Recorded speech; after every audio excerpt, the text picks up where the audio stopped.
Suko monggo. Kay ako nagserving tinarong. I've been in government for the last 40 years. Apil ng akong pagka-prosecutor. Mula gawas na lang ko, kaluoy sa Diyos. Magtanaw na kung akong nasod. Puro korupsyon. Basking asa.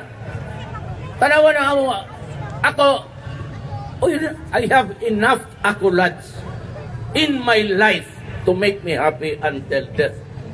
Sobra-sobra na ko sa honor. Di ko na imagine being a mayor, a congressman, huwag kakatilo ba si usa kapilde. But maybe God will give me a taste of defeat this time. Pero okay lang. Okay lang ako. So long as ako, ang ako na lang ambisyon, that before I go out of this planet and go to the universe, na nakasulti ko inyo, pantayin ninyo na, kay para na sa inyong mga anak, akong tambag ninyo. Ayaw mo sige, pasunod-sunod. That is why you have to federalize. Kay ang federal is the only way nga ma-equal yun. Kay dili, ang Imperial Manila will remain. That office there was set up by the Spanish regime. Governor General ni Adto pag-abot atong Magellan na way batasan. Who was he to discover the Philippines? Look at our books. Para pukpukin ko yung gusto kong presidente, marami akong gagawin dyan alam mo, ang pinaka-national hero, the foremost for me, the bravest for me, ang national hero, Lapu-Lapu. He killed the first colonial invader. Siya ang pinakatigas. Ay, Pilipin ko mayroon nga, puro Tagalog yung mga yawa. Okay malang na, si Rizal, I admire Rizal. My idol, Bonifacio. Sunod katong si Dakilang Lumpo, si General Luna. Pareho na ako, sila po pamalikas.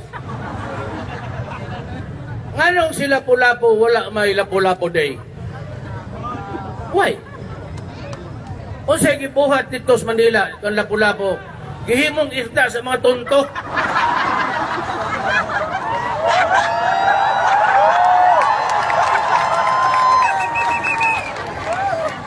Tara kasi mong asawa. Kung sa tungsod andon, inunang Lapu-Lapu.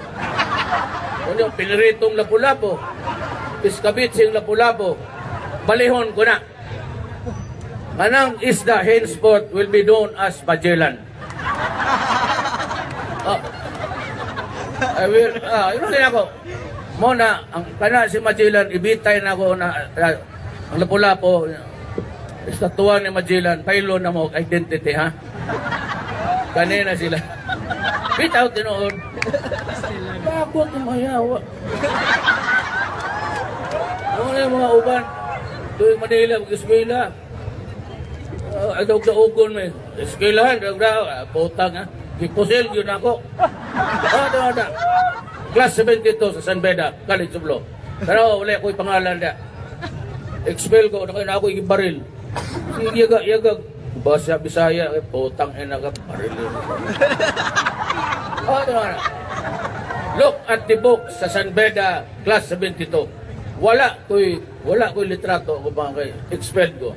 But I was given my diploma. Pagkipakuha ko nilagbar.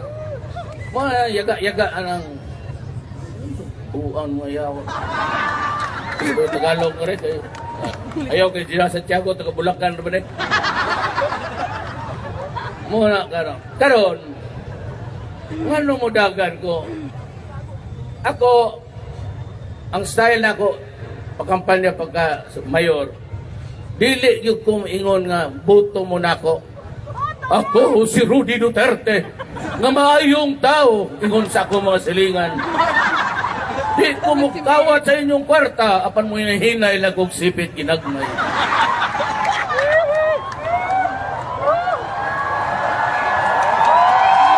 Ako, boto mo na ako.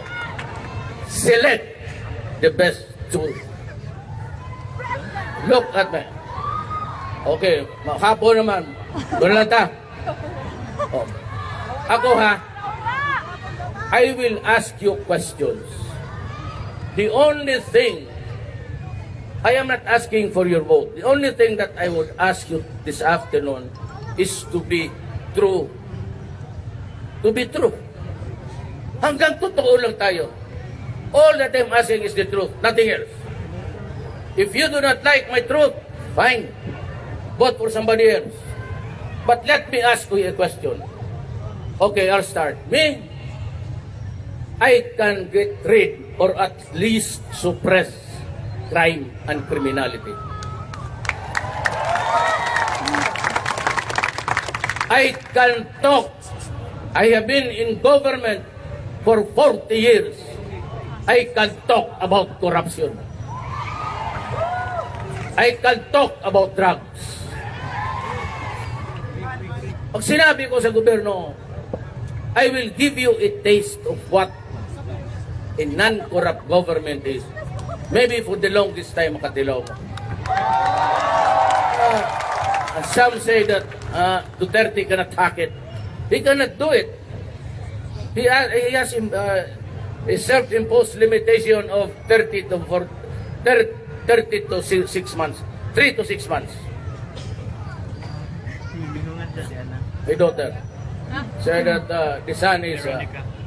say, pag mahulog yung plano, no more, Duterte.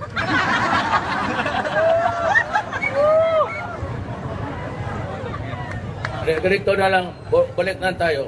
Ako, basta sudo. Ano ang issue sa akin? Be truthful to me. May issue ako sa corruption? Oh, have you heard of any nanghawat ko? Babae.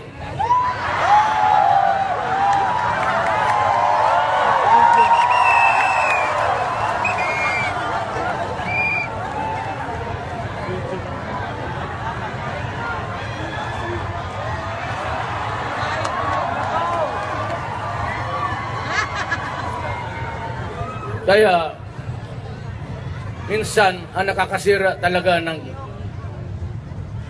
buhay ng tao, babae.